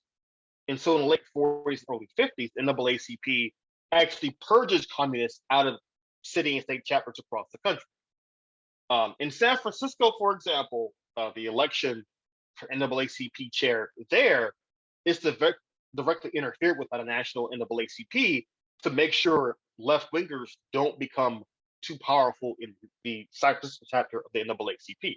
So again, the fight against communism is really warping the human rights movement in America to where by 1954-55, many of the more radical members of the CIO, the NAACP have been purged out, the SNYC has been broken, the National Negro Congress has also been destroyed. Folks like Paul Robeson and Du Bois are seen as being outsiders, that kind of thing. Dr. Greene, let me put a footnote here, because I think it's Sure. really important that we understand, always understand, that the people that have been fighting for social justice were also fighting for economic justice. And Du Bois's Niagara movement in 05 was a holistic, multiracial, class-conscious movement. And as it moved through the decades, it remained that. And so when the anti-communist thing happened, the opprobrium against the people by Jimmy Burns, et cetera, and all the people that wanted to keep the same people that were fighting for Black liberation and economic justice in place, alleged that they were taking orders from the Soviet Union. And so rather than communism becoming some kind of economic analysis about the sharing of wealth and who owns the public wealth and the commonwealth, it became the outside influence coming in and trying to take over. It's analogous to what's happened from the beginning of time, where you remember that the poor, ignorant, superstitious colored people in the books we had about South Carolina history, they didn't know they was having a hard time until the carpetbaggers and the scallywags came down and told them. And so it's like blaming the striving for economic democracy on somebody forcing that idea upon people that were seeking it. And so it's that manipulative, and it's still going on. And I just want to make sure that everybody understands that people like Ms. Simkins, when she's accused of being a communist, she says, no, I'm not. But if they've got doing all those good things you say they are, maybe I should be. And so it was about the good things that people supported, the ideological commitment to the commonwealth, as opposed to being Soviet stooges. Excuse me, Dr. Greene, I just had to put that in there. No, I'm glad you mentioned that. And in fact, that reminded me that I'm going to talk about this more in the Q&A session of our discussion this evening. But there's also a great book that was just re-released, I think this month, written in the 1880s by T. Thomas Fortune. It's called Black and White, Land, Labor, and Politics in the South, where in the 1880s now, T. Thomas Fortune, the Black journalist, is talking about the need to build up a biracial coalition for economic and social freedom. So again, these ideas are not new. And I want to also, I'm going to read this brief statement. This is again from the Simkins interview, where she talks about setting up this citizens committee. When all this commotion was going on about 1944, again, going back to our last conversation about the PDP and Smith v. Allwright, we were getting ready to make the move to the federal courts for the ballot. That was another period of high feeling against the NAACP. And there were a number of people who were sympathetic with the move to the NAACP and wanted to cooperate, but they knew that if their names were known, their positions in schools and other jobs would be jeopardized. And I'm glad that Cecil put in the chat, like when that actually becomes law in 1956. So the plan was hit upon to set up a parallel organization to the NAACP, which we called the South Carolina Citizens Committee. It was organized here in May of 1944. And going on in that meeting was a resolution to organize county units. Richland County organized the Citizens Committee, which still lives as a Citizens Committee and the direct offshoot of the old South Carolina Citizens Committee. And in practically every county you go to in the state, you will find some kind of kindred organization. It may not be called a Citizens Committee. It might be called a Concerned Citizens Committee or something. But anyway, the idea was there. But we have maintained the old Citizens Committee objectives, which were chartered by the state in 1956. And although we were called the Richland County Citizens Committee, our files will show that we have exerted state influence. And so again, what you're seeing here is that Simkins is leading the forefront in finding alternatives to the so-called quote unquote mainstream civil rights movement in South Carolina by using the old Citizens Committee to kind of get around it. And I'm gonna finish up with Sarah Mae Fleming, whose story may be known to some of you, may not be known to others. But Fleming is another great example of what Brett and I have talked about this evening in terms of which figures are remembered in civil rights history and which figures are ignored or glossed over. Of course, many of us are familiar with the name Rosa Parks. According to legend, Parks refused to go to the back of the bus because she was too tired. Of course, historians, they will tell you it was a lot more complicated than that. Parks herself had been an NAACP member. She'd been an activist and investigator in her own right, so on and so forth. But before she did that in Montgomery, Alabama, in Columbia, South Carolina, Sarah Mae Fleming also refused to go to the back of the bus. And for her troubles, she was harassed by the bus driver, she was punched in the stomach, and ultimately her case goes to the courts multiple times. Now, Fleming and her lawyers argued, as other lawyers argued across the country in the 1950s, that segregation on buses was unconstitutional. They argued that it violated the 14th Amendment, it violated the Equal Protection Clause of that amendment. And although the case would go to multiple judges in South Carolina, the case repeatedly be ruled in favor of SCE&G, who at the time ran the bus lines, and today is best remembered for charging way too much on their energy bills. But I digress. Eventually, and again, this is how all these cases tie together.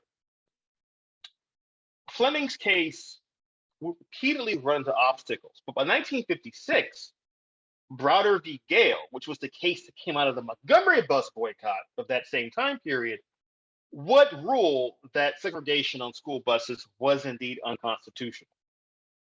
And so you have both Sarah Mae Fleming and Rosa Parks becoming key symbols in this movement, but where Parks is well remembered and becomes an icon of the movement, Sarah Mae Fleming is really put in the shadows.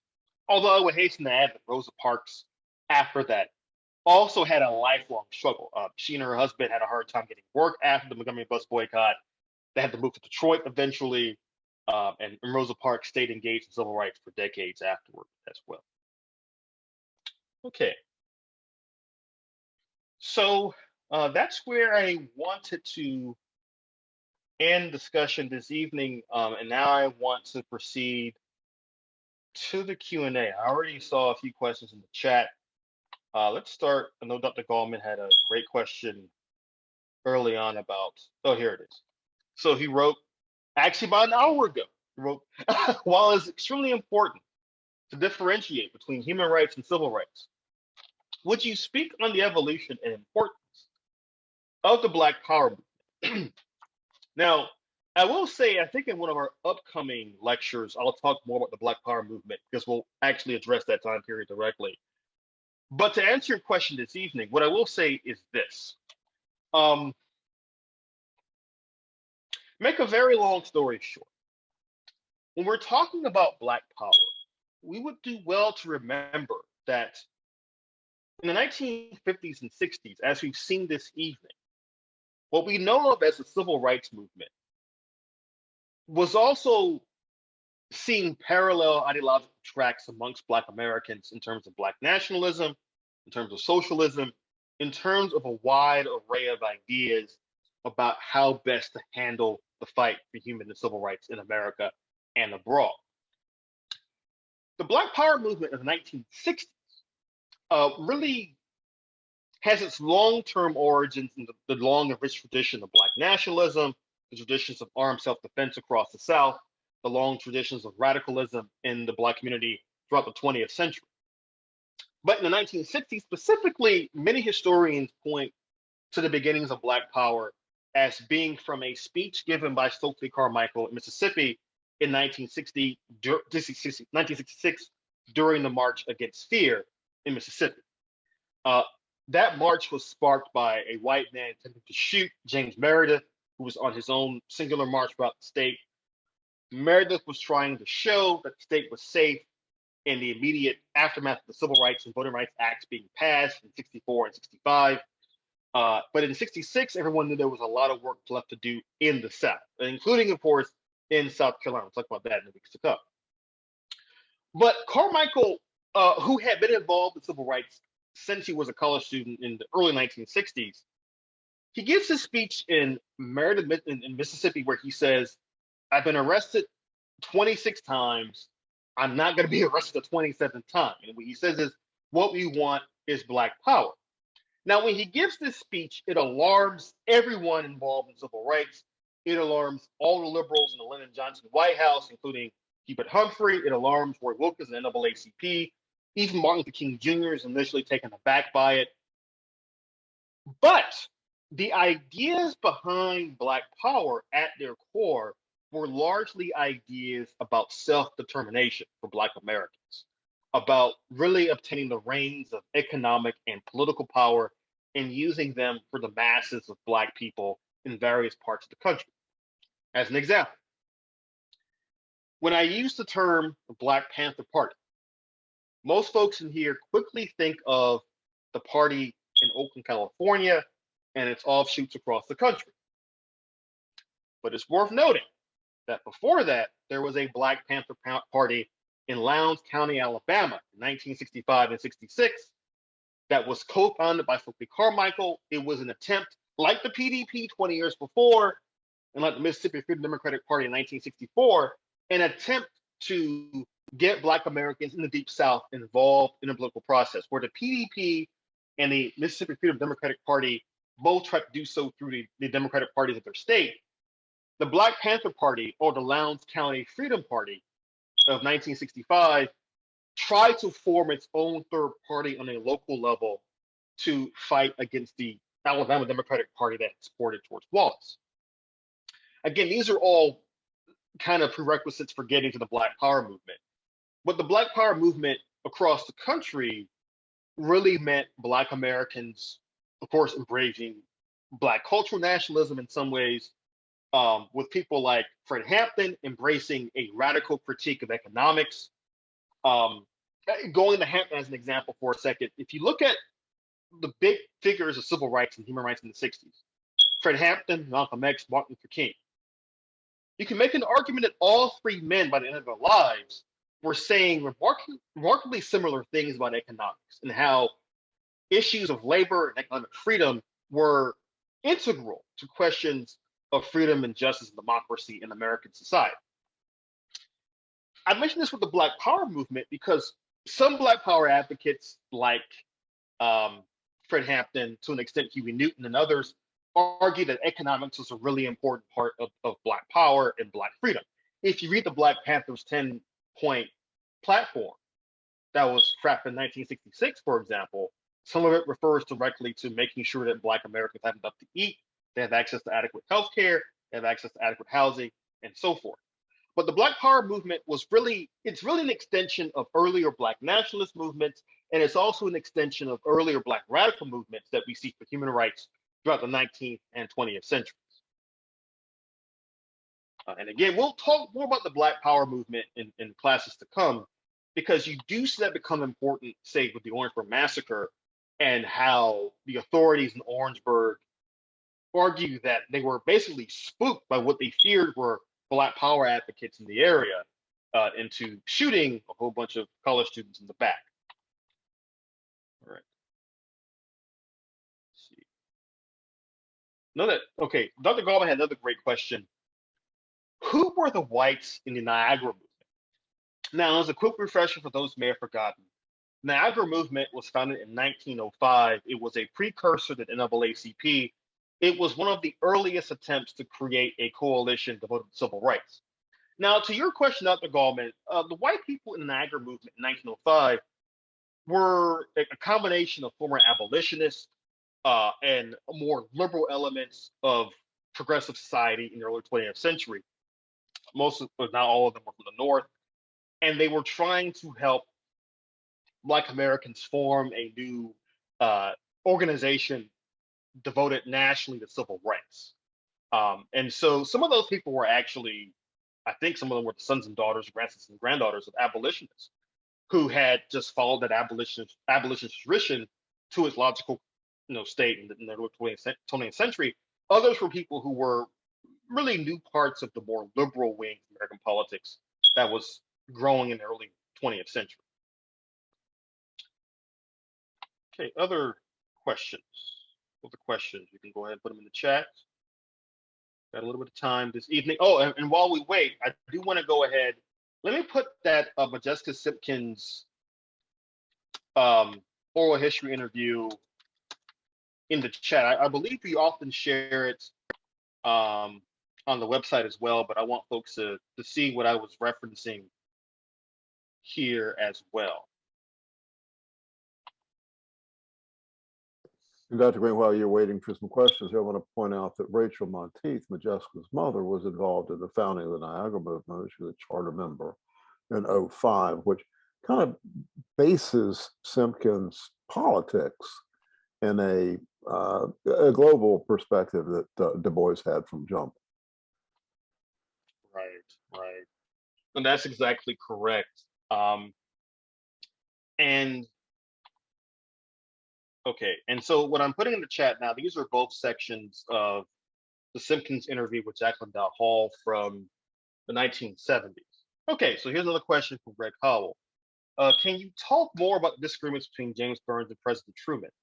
Seems like a letdown for Burns to leave national politics to come back to Columbia. That's a great question. So part of it, the big thing that really strings the Burns-Truman relationship is the Cold War. And specifically, there were moments in 1946 and 47 especially, where Truman felt that Burns, funny enough, considering who Burns was, Truman felt that Burns was actually too soft on communism, or at least too soft in negotiations with the Soviet counterpart. And in fact, Truman is taking a more harder line against the Soviets by 1947, to the point where the U.S. comes close to war on a number of occasions with the USSR. But in addition to that, Truman also felt that Burns, as Secretary of State, was trying to control foreign policy too much. And this is often the traditional friction point between the president and Secretary of State, where the Secretary of State may think, well, I am the person dealing with the foreign ministers of Europe and elsewhere, whereas Truman is saying, I am the president, this is my purview. Now, Mr. Howell, to your point about it being a letdown for Burns to go back to Columbia, I think you're absolutely right. And yet, ironically enough, what Burns was actually doing was just upholding South Carolina's tradition of figures from this state obtaining high national office and then leaving it to come back and assume what we thought of as a lesser state. So think about John C. Calhoun, right? 100 years before this, who is Secretary of State, who was vice president at one point, and then leaves all of that and returns to become senator from South Carolina. In many ways, I think James Burns is the 20th century version of John C. Calhoun. He has such a tremendous influence in national politics. And in fact, this evening we're talking about civil rights figures like Simkins, like Sarah Mae Fleming, like Joseph DeLay, like the Briggs family, et cetera, who don't get their due on civil rights. I would argue that James Burns doesn't get his due as a major architect in modern conservatism, in American foreign policy. Instead, we focus a lot on Roosevelt, Truman, and Eisenhower, and even George Marshall, who was Secretary of State after Burns. But Burns himself is such an integral figure in so many different parts of American history in the 20th century. And Brett, did you want to add a bit to that as well? Well, you know my fixation with Jimmy and the Bomb. Of course. Burns had worked his way up to the point where he was seen as the assistant president for Roosevelt. And then Truman inherited it. And Burns may be the only person that ever served in the top offices of both state and federal. I mean, he was the Supreme Court Justice, a U.S. Senator, U.S. House of Representatives, Secretary of State. He ran the war budget. He was the one that had his fingers on the money for the Manhattan Project. And Burns, being this strident segregationist, saw communism as an opportunity to maintain that other that you need to be able to keep people afraid and get away with a bunch of stuff. We see Trump doing that in a much clumsier fashion. But that looking at the at the 1945, at the end of the war, um, there's a very, very powerful book, biography of Burns called Sly and Able by David Robertson. And Robertson was lived in Pendleton, South Carolina when he wrote this. And that in that book, it lays out Burns manipulating the Joint Chiefs of Staff, the scientists that were put together, and Truman. Everyone was against dropping the bomb. And the argument was, if you're going to do it on a desert island and say, watch that island disappear. And Burns argued, no, we need to drop it on a town with a civilian population. And that he wanted to get the jump, he wanted to have the bomb. And very importantly, at the same time, the track of the rational human beings in developing from the United Nations, from the League of Nations, we're moving towards some type of global power that would end war, that the prevailing thought other than Burns's camp was that the bomb needs to be put in the hands of an international tribunal. And so Burns blew through all of that. And certainly by the end of that, Truman was a little bit irritated with it. And so Jimmy Burns brought you not just significant impact in the United States, but also internationally, with the Cold War continuing till today. No, I think that's again a great point about how important Burns is. Of course, being a grad student at USC, having the pass by a building named after Jimmy Burns always cracked me up, but I digress. Anyway, let me digress. I just found out, I didn't know this until I keep finding out things about my history. When Richard Nixon came to town in 1969, right after he was elected, and I was out at the airport with some anti-war people and 1199 strikers in the hospital strike in Charleston, worked upon, they prevented us from protesting against the war in Vietnam and arrested some of us, myself included. Nixon was coming to town for Jimmy Burns's 90th birthday, and we got in the way. And I had no idea that was my chance to stick it to Jimmy. I just wanted to share that because I didn't even know it until just recently. Well, and to your point, so Greg's next question is, I have visited Richard Nixon Library in Southern California 3 occasions. I recommend to everyone to visit, tries to discuss Nixon in a nuanced way. However, I don't recall seeing anything about Governor Burns. Can you talk about how important Burns was important Nixon's victory? Now, keep in mind, this is not until the late 60s. I haven't gotten to the class, but this is a good time to make that point Brett just mentioned. But let's not leave out Harry Dent, who was Nixon's advisor. Yeah, so a couple of things here. Again, we'll get more detail this in the weeks to come. So as Brett was talking about that, I had to find this photograph. This is actually Nixon visiting the Burns in South Carolina. This is a photograph from an actual visit. This is from April 3rd, 1969. So Brett, this is what you're missing out on. But to your point about that question with Nixon in 68. So how much time do we have left? Okay, so I will first show you, these are the actual remarks Nixon gave when he visited Burns. And you see here at the end of this is a very short speech, but he says, I look back over the men that I have known around the world in this country. I have known great congressmen, senators, governors, justices of the Supreme Court of the United States, Secretary of State, and men who have served in wartime at the top of the vice as the President of the United States. But never in American history has one man held more high offices with more distinction than Governor Burns of South Carolina. Now, again, that's just kind of showing you how it is truly a small world after all. But to your question, I think it's a really important one. A couple ways to approach this. Now, after Burns finishes his term as governor of South Carolina, he stays involved in Democratic Party politics. But like many of the white Southerners, by the 1960s, he is thoroughly disillusioned with the Democratic Party. Now, Burns never actually leaves the party officially. But in the 60s, he does give his blessing to Strom Thurmond to lead the party in 1964, when you're starting to see the beginnings, or really the major shift of white Southerners from Democrat to Republican that's underway by that point. Burns also offers support for folks like Albert Watson, who's the first Republican congressman from South Carolina since Reconstruction in the 60s as well.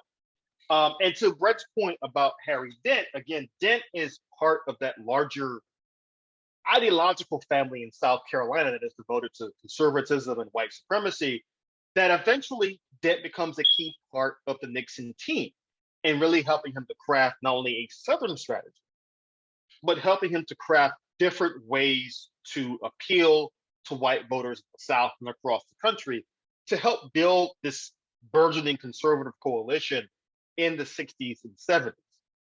Again, Harry Dent learns from folks right here in South Carolina, including, of course, folks like Jimmy Burns. And as Cecil notes too, Burns also endorsed Dwight D. Eisenhower in '52.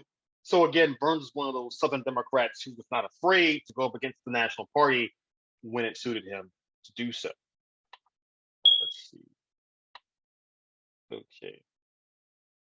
Can you explain did you say there were 2 Red Scares? Please explain. And this is a good question from Joseph. So traditionally in American history, we talk about 2 Red Scares. One after World War I from 1919 through 1920. And a second one from roughly 1947 to the early 1950s. In both cases, the Red Scares domestically parallel first the rise of the Soviet Union in the 19-teens and the specter of communist revolution in Europe. And then in the 1940s, it parallels the growing Cold War between the United States on one side and the Soviet Union and her allies in Eastern Europe and elsewhere in the 1940s. In both cases, what you see in the US is repression against Communist Party in the 1940s, the socialists in the 19-teens. In both cases, you see the destruction of left-wing movements in the 1940s, of course, including the SNYC and other groups. In the 19-teens, what that means is the destruction of, for example, the socialist press, like the masses, immigrant newspapers, and the like. Before 1919, in the US nationally, there was actually a rich and growing culture of foreign language newspapers that were run for immigrant groups and the like. And those disappeared virtually overnight as a result of Red Scare number 1. Now, if we're being honest about it, we really shouldn't talk of it as Red Scares 1 and 2. It's really one long Red Scare that goes throughout the 20th century that just has certain brief breaks. But American politics has been utterly shaped by red bait. If you don't believe me, go online. You can find in the current controversy over Disney in Florida, you see a congressman using a hammer and sickle to form the D in Disney. Because again, anything to the left of Attila the Hun, to some people in America, is communism. But those explain the Red Scares. And also it's worth noting, in both cases, the Red Scares are also very much reactions to growing civil rights and human rights agitation at home by Black activists, both during the Red Summer of 1919 and the post-civil rights activism of the 1940s.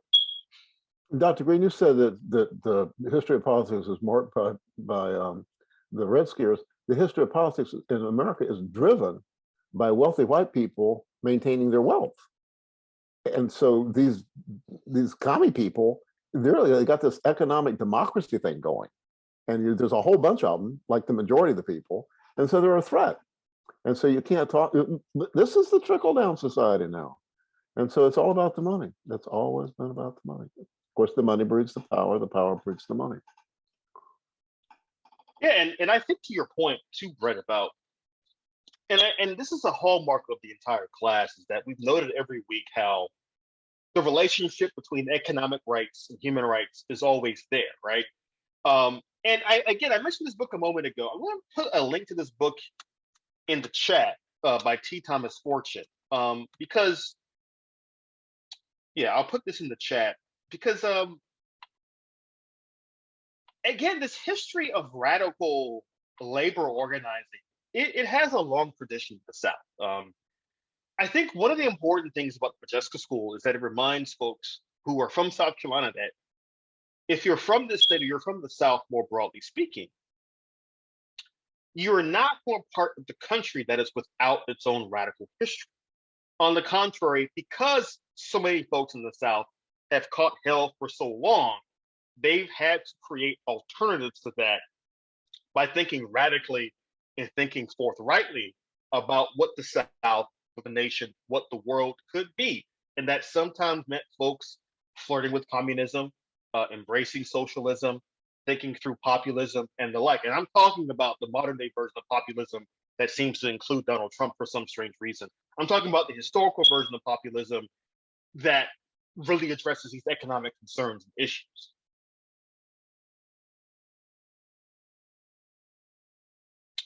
Got time for another question, so anybody has one?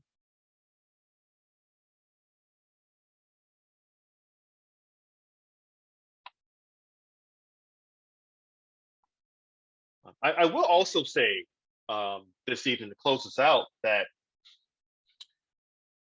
I think the biggest lesson that we should all draw from tonight's conversation is whenever you're involved in any movement for significant social change, you have to be ready at any moment for the very real possibility of defeat and regrouping. Oftentimes in histories, and this is why I think when we discuss civil rights, we start in the 50s, not the 40s.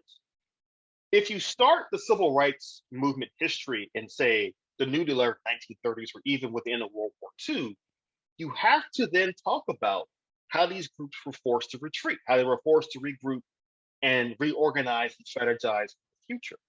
It is a much harder history to talk about and to digest because it's not a history of victory so much as it is a history of continuous and dogged and damned determination to survive in the face of a lot of adversity.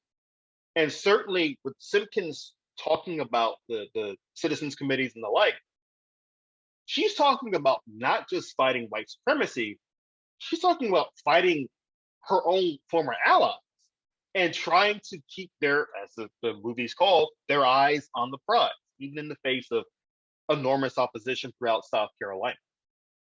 And so that's why this state, I think, has such a rich civil rights, labor rights, and human rights history that this class is trying to help folks remember and cherish and remind others of at the same time. Dr. Greene, I think that's an excellent place there. You got final words here for us? Well, there's one last question. Why did the NAACP want Modjeska Simkins to aid Reverend Delane with food? As Simkins herself said in the oral history interview, they were really much more hung up on how were those funds being used. As Roy Wilkins himself said, they weren't a relief organization. Now, Simkins had already figured it all out. She made it clear that they were sending it all to a separate fund. But what you saw there was the NAACP being really worried. Again, as Brett has talked about the civil rights versus human rights conundrum. What they're worried about is the NAACP being further marginalized in South Carolina. And what they're afraid of is this being used against them nationally. And so they're saying, let's just not even get involved with offering relief, even though Simkins says the folks in New York clearly don't understand what folks in Clarendon County are going through.